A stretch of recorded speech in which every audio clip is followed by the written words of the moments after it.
Hello बच्चों, नमस्कार। स्वागत है आप सभी का हमारे YouTube चैनल माधुरी क्लासेस में। आज मैं आप सभी को मित्रता पाठ का सारांश बताने वाली हूँ और आपको यहाँ पर इतने सरल तरीके से इसका सारांश बताऊंगी कि आपके दिमाग में बिल्कुल सेट हो जाएगा और जब आप एग्ज़ाम देने जाओगे तो पूरा छाप कर आओगे। यानी कि जो भी प्रश्न पूछा जाएगा व्याख्या देकर आपका, वो प्रश्न का उत्तर बहुत ही आसानी से आप देकर आओगे, जिससे कि आपके पूरे नंबर मिलने वाले हैं। और ये जो मित्रता पाठ है बहुत ही ज़्यादा इम्पॉर्टेंट है, क्योंकि यह हर साल इससे जो है आपका गद्यांश पूछा ही जाता है। अब आप इसको मानोगे कैसे कि ये कैसे हो सकता है कि हर साल पूछा जाए, इसका प्रूफ क्या है? तो मैं यहाँ पर आपको प्रूफ के साथ दिखाऊंगी। सबसे पहले आपको प्रूफ दिखाएंगे कि ये हर साल पूछा जाता है या नहीं पूछा जाता है, उसके बाद इसका सारांश बताना स्टार्ट करूँगी। सबसे पहले देखिए यहाँ पर प्रूफ देखिए कि ये 2022 का पेपर है और हिंदी का पेपर है। ठीक है, यहाँ पर देखिए 901 का पेपर है।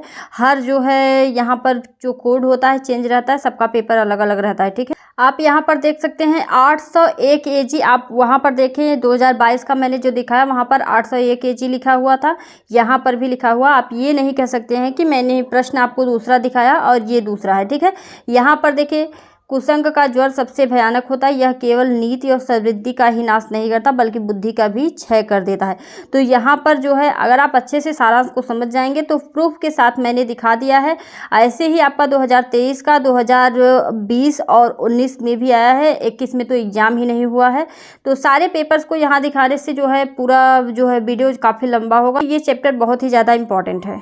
अब जब हमने आपको प्रूफ दिखा दिया तो आपको श्योर हो गया कि हाँ सच में ये हर साल पूछा जाता है। ठीक है, अब शुरू करेंगे हम लोग मित्रता पाठ का सारांश। सबसे पहले लेखक इसके कौन है? आचार्य रामचंद्र शुक्ल। ठीक है, आचार्य रामचंद्र शुक्ल इसके लेखक हैं, जिन्होंने इसके बहुत ही अच्छे तरीके से मित्रता का भाव स्पष्ट किया है। अब इसमें हम लोग क्या करेंगे, 5 पॉइंट रखेंगे और पाँचों पॉइंट को अच्छे तरीके से समझेंगे, जिससे कि हमारा मित्रता पाठ कंप्लीट हो जाएगा। तो पहला है सच्चे मित्र का चयन एक बड़ी समस्या। ठीक है, पहला ये है। दूसरा सच्चे मित्र के गुण और तीसरा है सच्चे मित्र का कर्तव्य। चौथा विपरीत स्वभाव होने पर भी मित्रता संभव है। पांचवा कुसंगति जीवन के लिए हानिकारक। ठीक है, ये 5 पॉइंट हैं जिन्हें हम लोग एक एक करके समझेंगे। तो सबसे पहली हमारी हेडिंग क्या थी? सच्चे मित्र का चयन एक बड़ी समस्या है। तो इसमें क्या होता है कि जब कोई युवा अपनी किशोरावस्था के बाद घर की चार दीवारी से बाहर निकलकर बाहर की दुनिया में प्रवेश करता है तो उस समय उसके सामने एक बड़ी समस्या यह हो जाती है कि मित्रता किससे करनी चाहिए, एक सच्चा मित्र बनाया कैसे जाता है। ठीक है, यदि वह थोड़ा सामाजिक है, बोलचाल में कुशल है, यानी बोलने चालने वाला है, हंसमुख है, तो शीघ्र ही उसकी जान पहचान बहुत से लोगों से हो जाती है। अब देखिए एक बच्चा है जो बहुत हंसता है, बोलता है, तो उसकी काफ़ी मित्रता होती है, उनमें से कुछ उसके मित्र भी बन जाते हैं। लेकिन जब वह युवा दुनियादारी में कदम रखता है तब उसे समाज व संसार का कोई अनुभव नहीं होता, यानी कि उसको कोई जानकारी नहीं होता है क्या अच्छा है क्या बुरा है। उस समय उसका मस्तिष्क व मन निर्मल होता है, कोई भी पाप, कोई भी छल कपट कुछ भी उसके अंदर नहीं होता है। उसका व्यक्तित्व कैसा होता है? यहाँ पर लेखक ने यह चित्रण किया है कि उसका व्यक्तित्व कच्ची मिट्टी की मूरत के समान होता है। उसने एक एग्जाम्पल दिया है कि उसका व्यक्तित्व कच्ची मिट्टी की मूरत के समान होता है। बनाने वाला चाहे उसे राक्षस बनाए चाहे देवता बनाए, अर्थात मित्रता का प्रभाव उसके चरित्र को किसी भी रूप में ढाल सकता है। आप जब मित्रता करते हो तो आप उसी की तरह हो जाते हो। अगर आप अच्छी मित्रता करते हो तो अच्छे बनते हो और बुरी मित्रता करते हो तो बुरे बनते हो। आगे देखते हैं। दूसरी ओर उन लोगों से भी मित्रता अच्छी नहीं होती जो हमारी बात को ऊपर रखकर सम्मान देते हैं। यानी कि अगर आपने कुछ भी कहा तो बोलेंगे अरे हाँ ये तो बहुत बढ़िया है, ये काम तो करना बिल्कुल सही होगा। ठीक है, वो भी नहीं ठीक है। एक सच्चा मित्र कैसा होना चाहिए? इससे क्या होता है कि हम कोई गलत चीज़ भी कह देते हैं तो जो हमारा सच्चा मित्र नहीं होता वह क्या करेगा, हमको बढ़ावा देगा, जिससे धीरे धीरे हमारे सोचने समझने की शक्ति भी कम हो जाती है और बुद्धि कुंठित हो जाती है। जब कोई हमारा बखान कर देता है, यानी अगर हम कुछ भी कहते हैं वो बड़ा करते, अरे हाँ तुम तो बहुत अच्छा सोचते हो, तुम्हारा दिमाग ही कुछ अलग है, तो हमारी बुद्धि जो है ना कुंठित हो जाती है। हम उसी में अपनी वाहवाही ढूंढने लगते हैं। हमें पता लगता है बहुत देर में। बड़ा आश्चर्य इस बात पर भी है कि जब हम घोड़े खरीदते हैं, यानी कि कोई भी सामान खरीदते हैं, यहाँ पर लेखक ने घोड़े का एग्जाम्पल दिया है। जब हम घोड़े खरीदते हैं तो भी हम जांच परख कर लेते हैं, लेकिन जब मित्रता करने की बारी आती है तो फिर हम कोई जांच परख नहीं करते हैं। जबकि मित्रता हमारे स्वभाव को, हमारे व्यवहार को, हर चीज़ को चेंज करती है, फिर भी हम उस पर जांच परख नहीं करते हैं। यहाँ पर मित्र का चयन करना एक बड़ी समस्या है। अब देखिए कि मित्र को जो यहाँ पर लेखक ने बताया हुआ है कि मित्र के सच्चे गुण क्या होते हैं। तो दूसरी हेडिंग जो हमारी है मित्र के सच्चे गुण, ठीक है। तो यहाँ पर लेखक ने बताया कि एक विश्वास पात्र मित्र जो है वह सच्चा मित्र जीवन में औषधि के समान होता है, यानी दवा के समान होता है। अगर आपको एक सच्चा मित्र मिल जाए तो समझ लीजिए कि आपको बहुत ही अच्छी दवा मिल गई है। उसमें उत्तम वैद्य जैसी कुशलता होती है। यहाँ पर लेखक ने कुछ जो है यहाँ पर एग्जाम्पल दे देकर आपको समझाया है कि उसमें उत्तम वैद्य जैसी कुशलता और परख तथा अच्छी माता जैसा धैर्य व ममता होती है, जो हमें कुमार्ग पर जाने से रोकता है। अगर आप कहीं गलत रास्ते पर जाते हो तो आपकी माता रोकती है कि नहीं? बिल्कुल रोकती है। तो उसी तरीके से यहाँ पर बताया गया, अगर सच्चा मित्र होगा तो आप अगर कोई गलत चीज़ कहोगे तो वो आपको समझाएगा कि ये चीज़ ऐसे नहीं होना चाहिए, ऐसे करना चाहिए। तो गलतियों से हमें बचाता है, निराश होने पर आशा का संचार करता है तथा सत्य, मर्यादा, कोमलता, शिष्टता व पवित्रता के प्रति हमारे मन में विचार जागृत करवाता है। छात्रावास में मित्र बनाने की धुन अलग ही होती है। जब हम छात्र होते हैं तो उस टाइम पे मित्र बनाने की एक अलग ही वो होता है मित्र बनाने की।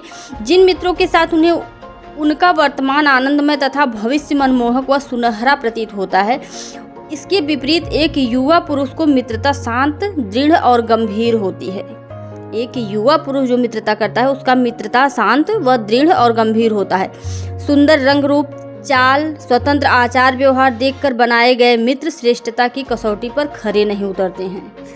कभी भी चेहरा सुंदर, आप उससे मित्रता नहीं कर सकते हैं। सच्चे मित्र के गुण होते हैं कि जो है वह को हर चीज़ में समझाता रहे, आपकी जो आप गलत रास्ते पर जा रहे हो तो उसे रोके, ठीक है। अब हमारी तीसरी हेडिंग जो है सच्चे मित्र का कर्तव्य है, ठीक है। तो सच्चे मित्र का कर्तव्य क्या है कि वह हमारा सही मार्गदर्शन करे, वह हमारा प्रेम पात्र होना चाहिए। जिस व्यक्ति में एक अच्छे भाई के गुण हो, दोनों मित्रों में सच्ची सहानुभूति होनी चाहिए, जो एक दूसरे के सुख दुख को अपना माने।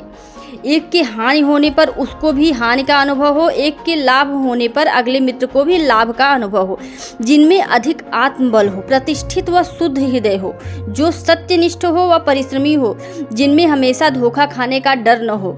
लेकिन हमें उन जान पहचान वालों से भी सावधान रहना चाहिए जिनमें अच्छाइयाँ कम, बुराइयाँ अधिक होती हैं, जो इंद्रिय विषयों में लिप्त होते हैं, जिनका मन नीच व कुत्सित विचारों से दूषित है, जो दूसरों की बुराइयां, बनाव, श्रृंगार व नशा आदि आदतों से घिरे हुए हैं। ऐसे लोगों से हमें भूल कर भी मित्रता नहीं करनी चाहिए। ऐसे लोग कौन हैं? जैसे यहाँ पर देखिए कहा जा रहा है जो इंद्रिय विषयों में लिप्त है, यानी कि जो लड़की वड़की के चक्कर में पड़ जाता है उससे भी हमें मित्रता नहीं करनी चाहिए। और जैसे वो भी है तो अगर वह जो है सच्चा मित्र रखेगा, सच्चे मित्र अगर मान लीजिए उसको सच्चा मित्र एक मिल गया तो वो उसको उस रास्ते पर जाने से रोकेगा, क्योंकि उसमें उसका भविष्य नहीं है। तो एक सच्चा मित्र हमें हर गलत रास्ते से जाने से रोकेगा, वह हमारी जहाँ हमारा लाभ होगा वही चीज़ हमको बताएगा, ठीक है, हमें गड्ढे में नहीं ढकेलेगा। तो हमें सच्चे मित्र का चयन करते हुए बहुत चीज़ों का ध्यान रखना पड़ता है। एक सच्चा मित्र का कर्तव्य क्या होता है इसको भी देखना रहता है, ठीक है। अब देखिए हमारी चौथी हेडिंग क्या है, विपरीत स्वभाव होने पर भी मित्रता संभव है। बहुत सारे लोगों के मन में ये भी रहता है कि अगर कोई व्यक्ति ऊंच का है, यानी कि मान लेते हैं कोई IAS है, कोई बहुत नीचे है, तो क्या मित्रता हो सकती है? तो यहाँ पर हम उसको समझेंगे। तो यह आवश्यक नहीं है कि दो मित्रों की प्रकृति व आचरण समान हो तो ही वे मित्रता कर सकते हैं, और भिन्न भिन्न स्वभाव के लोगों से भी मित्रता व भाईचारा रह सकता है। जैसे यहाँ पर लेखक ने एग्जाम्पल दिया है, जैसे श्री राम धीर और गंभीर व शांत स्वभाव के थे, जबकि लक्ष्मण उग्र व उद्दत स्वभाव के थे, फिर भी दोनों भाइयों में अत्यंत घनिष्ठ प्रेम था। इसी प्रकार उदार व स्वाभिमानी कर्ण और लोभी दुर्योधन के स्वभाव में बिल्कुल अलग होने पर भी उनकी मित्रता जग विदित है। आज भी हम उनकी मित्रता को याद करते हैं। तो कुछ लोग यह सोचते हैं कि जो गुण हम में नहीं है वे हमारे मित्र में होने चाहिए, जैसे गंभीर व चिंतनशील व्यक्ति प्रसन्न चित्त का, निर्बल बलवान का, धीर उत्साही का साथ ढूंढता है। जो निर्बल है वो सोचता है कि जो है अगर हम इसका साथ कर लेंगे, यानी बलवान का साथ कर लेंगे, तो हमारा हर वक्त जो है हम सेफ रहेंगे, हमारी रक्षा रहेगी। ऐसे ही मित्र ढूंढते हैं जो लोग न कोई बुद्धिमानी की बात करते हैं, न सहानुभूति दिखाते हैं, न हमें कर्तव्य का ध्यान दिलाते हैं और न हमारे सुख दुख में शामिल होते हैं। ऐसे लोगों से तो हमें दूर ही रहना चाहिए। कुछ लोग ऐसे भी होते हैं कि मित्रता तो किए हैं, अपना काम निकाल रहे हैं, और जब उनका काम आता है तो फिर भाग लेते हैं, पीछा खींच लेते हैं। तो ऐसे लोगों से हमें बिल्कुल बहुत दूर रहना चाहिए। अगली लास्ट हेडिंग जो हमारी है, कुसंगति जीवन के लिए हानिकारक है। तो सबसे महत्वपूर्ण यही है, कुसंगति कैसी होती है। कुसंगति एक सबसे बड़ा दुर्गुण है। कुसंग का ज्वर व्यक्ति की नीति, सद्वृत्ति व बुद्धि का नाश कर देता है।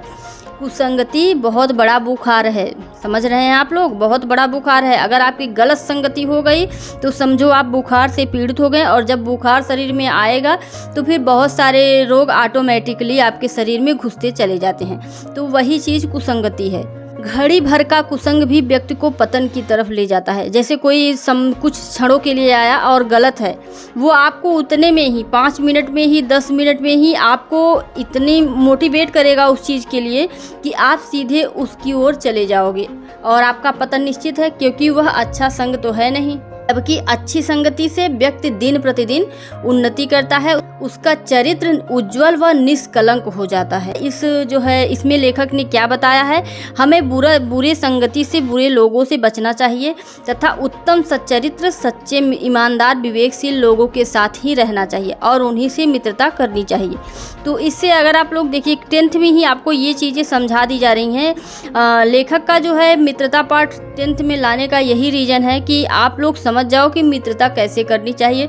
जो आप लोग किसी से भी मित्रता कर बैठते हो, ना उसकी अच्छाइयाँ देखते हो ना ही बुराइयाँ देखते हो, तो इन चीज़ों पर आप ध्यान दो। इसके लिए जो है यह समझ लीजिए ये पाठ आपके लिए बनाया गया है, तो इन चीज़ों पर ध्यान दो।